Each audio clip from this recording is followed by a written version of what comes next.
Hello everyone, this is Kieran from Keys Minis, and today we're doing this Deathguard Cloak. It's a cloak that I'm working with the charity 40 hours for 40k, and it's kind of a two-tone cloak that we're painting.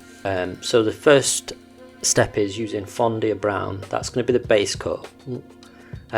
One or two thin layers if you paint with two thin coats or three thin coats. I tend to paint in glazes, so I'm using a glaze consistency, so it's probably going to take me around 4 layers. I'm working over a black spray. It's from Colourforge, the one I get, a matte black spray from Hobby Workshop, which is my local shop. There's a link, an affiliate link in the description if you want to check that out. It's a really good spray. It's not as shiny as Chaos Black. You get a little bit more in the can, but they're roughly around the same price. So yeah, thin coats of Thonida Brown. Like I said, I'm working a glaze consistency, so it took me around 3 or 4 good coats to get a good coverage. It's quite kind of a quick process, this, because there's a few layers to it, and it does take a little bit of time when you're sketching things in, but it's kind of a nice simple recipe. I was painting 2 at this time. When I did the first one, it took me a lot longer. The captain that you saw at the beginning, the sergeant that you saw at the beginning. But with this one, yeah, I was working on 2 models at the same time. So in between the drying layers, it really didn't take that long for the layers to dry. I do apologise as well in this video. I'm using my older camera because it has a better lens, so if at any point the zoom drops, it's because I'm working on manual focus and I'm just moving out of the area that I should be in. It's got a macro lens, so I can really get into the details a little bit better. The only drawback is I can't record at higher frame rate per second.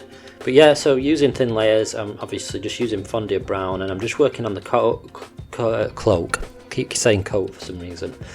Remember, there's little on this death shroud. There's little cloaks at the front as well, and remember to try and repeat the basic processes on the underside of the cloak as best as you can if you're using them. But this could work across any models. I've had a lot of people have said they really like this look. The recipe is designed by Matt Paint, Matt_Paint 13, I think his socials are, and I'm just following that and I put my own spin on it with a few scratches and lines in it. That is from like the leather ones I've done before. So now using Kabalite Green, I'm gonna work this time. You're gonna really work in a thin glaze, 1 or 2 thin glazes, and I'm gonna work on the bottom area of the cloak.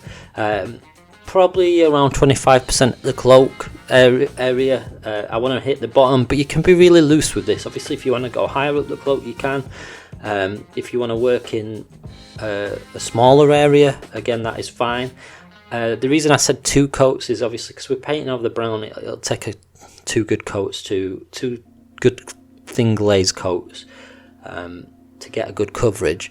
But I also kind of want to have a bit of a blend, so I'm going to do 1 layer, allow it to dry, and then I'm going to go back over in a second and repeat the process. But I'm going to work in probably around a smaller area, around 75% of the area before that I've done, maybe a little bit more, 80% of that area, and just work down from that area, so it's kind of got a soft transition to the blend. I just feel it gives it a nice tone. I kind of added a few extra layers to this because obviously the recipe's a little bit different, but I wanted to, I've not changed it, I just used another colour in between that allowed it to blend down a little bit easier without just going as harsh.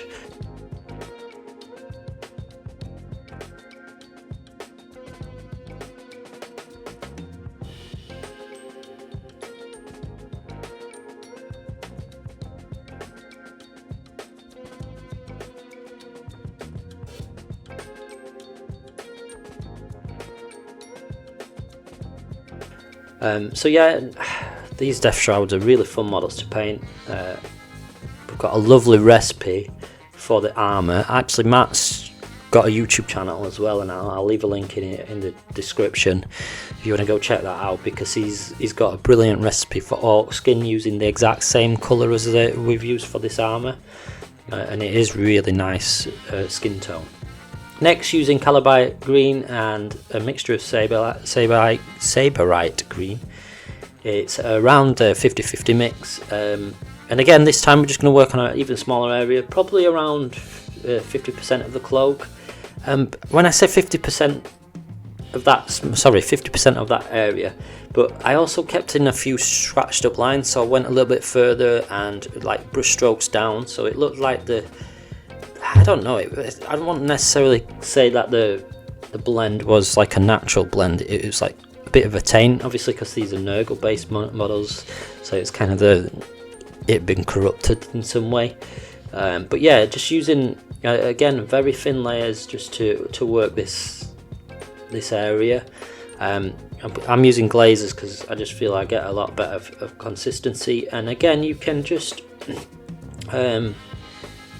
use 2 layers again, because I think you'll get a better coverage. If you use 1 layer and then go back again and work on a smaller area in the second layer, you just have these nice kind of blends and transitions that I feel, if you just want to do this process and you don't want to go into the areas where I go into the scratches and the details that I like to add to my cloaks, but you just want to have a 2-tone blend, then this is kind of the technique you want to, is a good technique to use, because obviously if you're using the lasers and the natural and then working in a smaller area, it just gives a nice natural shift between the tones.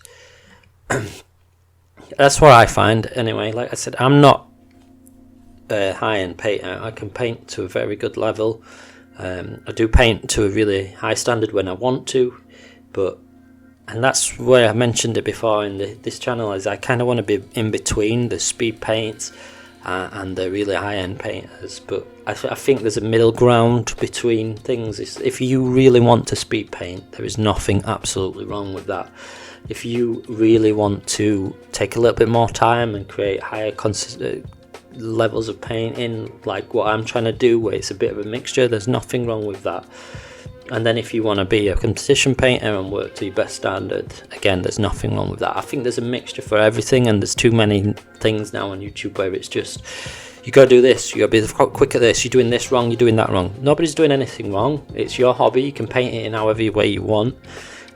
So the thing with this as well is, if you want to change the tones, obviously I've gone with what the recipe is, the browns and the greens, but if you want to go with a brown and a red tone at the bottom, something like corn red would make into like Mephiston red, and then Evil Suns would make a lovely colour shift as well, if you want to maybe do with a darker brown to start with. But now using a mixture of Mournfang Brown and the Thonida Brown, I'm just going to start to highlight now the cape. I'm not the cloak, the folds on the recesses of it, not the recesses, the folds. I'm going to leave the recesses pure Thonida Brown, and I'm just going to work this kind of mix in a little bit more. So what I mean by a little bit more is I'm going to try and just hit like the folds and then get as close as I can to the recesses to create a bit of a shift and a blend when I do highlight the next stage. I'm going to work across all the top areas, like the front of these folds here, and then round the back on the bigger folds, and then into some of the shadow areas as well. So there's a bit of a blend between the next stage. It's kind of the mid-tone to where your highlights are going to go. You could as well, if you want to make it a little bit darker, the recesses, you could have a transition between the Thonida Brown a little bit more showing, and then you could obviously drop in with a mixture of Thonida Brown and Rhine Oxide to create a really dark recess shade as well. We didn't have to do that for this recipe. Like I said, these models are going to be on the charity. Obviously, just be careful here when you're kind of highlighting. You want to stop just before the Kabalite Green mix. You can blend it a little bit more if you want to spend a little bit more time blending it in, but because you kind of left that brown transition, you might want to even leave a little bit of a transition between the Thonida Brown and the Sybarite Green. But yeah, we're just working across this area now. nice thin steady strokes. I'm trying to pull the brush down as much as possible. I sometimes shade in and sketch in, but that's fine. But if we can get nice consistency of brush stroke when you're working thin glazes, it just means it just looks better in general, in my opinion. Now we're going to work on the next stage of this and highlight up really more of the top area of the folds. I want to make it look a little bit brighter, and obviously kind of work in a smaller area on the kind of where the folds come up. I do apologise, sorry. Where the folds are coming up, obviously where we've gone in with that Thonida Brown, and that left that little bit of shade between that mixture of Thonida Brown and that mixture of Thonida and Mournfang. Now we're going to go into just a pure Mournfang and just try and highlight those areas and keep that transition a little bit better. You could spend a lot of time working this transition between, if you want to get perfect blends between the highlight stages, or you could go back and glaze between the stages as well. Kind of a little bit what I didn't film that one, sorry. Kind of a little bit what I've done in the past with some other things, and I'll cover it a little bit more in detail in another video when I work on some. I'm going to redo my cream cloth video again soon, and I might show that process there. But because the aim of this, what I wanted to do, again, I'm working with a thin glaze, is I'm going to draw in lines and scratches and create a battered, weathered, textured look on this cloak. So I didn't really need to spend a little bit more time with the blends. If you want it to just be pure browns and you don't want to go into any scratches, then I'd suggest spending a bit of time between those blends and just create better transitions between them two, between glazes, and just or using feathering as a technique as well to just create those transitions and blends in between if you want. You can also at this stage, like I said, I'm going to add some texture and start to really scratch in some areas with the cloth, and at this stage you could create some lines and scratches, thick areas. On the first model you saw I did that. I'm going to use now a mixture of Mournfang and Cadian Fleshtone, and now I'm just going to create those scratches, and I'm literally just working across the fold, drawing in lines, changing the pattern. Right now I'm working in kind of just a side strike, but you could flick the brush up, flick the brush down, wherever you want to create a pattern between them, and just create that nice kind of like, yeah, just go for some texture, really build the texture up, stipple into some of the darker areas and recesses, as well as some scratches as well, so little dots you can stipple in as well. I did a bigger tutorial on that kind of thing on my brown leather, warm brown leather, but it's the same techniques really. I'm just using a nice point of a brush, nice thin lines and scratches. I didn't film it, but I also went back in after I've done this stage with just Mournfang Brown. You can go back into with Cadian Fleshtone, just pure Cadian Fleshtone, and with a very thin layer of that you could then create even smaller scratches, and it's the same process. I'm just going to use probably a smaller brush and make sure I wipe a lot of excess off so I'm not getting any build up, and work in really fine areas and take my time. It is a time consuming process this, if you want to stipple and scratch and draw in lines, but if that's a process you want to do and you want to create that effect, it is I really enjoy it.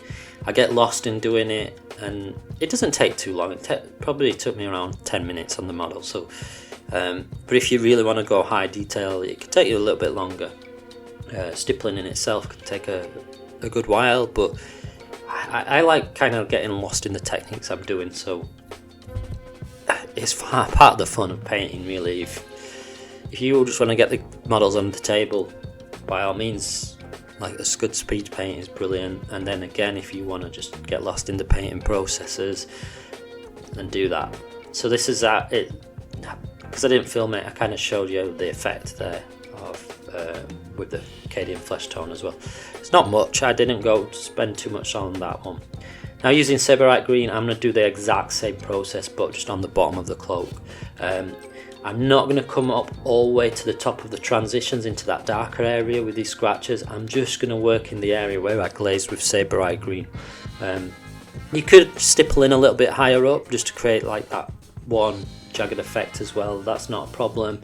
I tend to just keep it between. I wanted to keep a bit of a blend and a phase, period of transition there. It's very quick, this process, because you're working over a small area. Just work on the bigger folds, a little bit of lines and dots and stipple dots into some of the deeper recesses, but yeah, just work on the higher folds. And then I'm going to repeat the process one more time, but I'm going to use Guas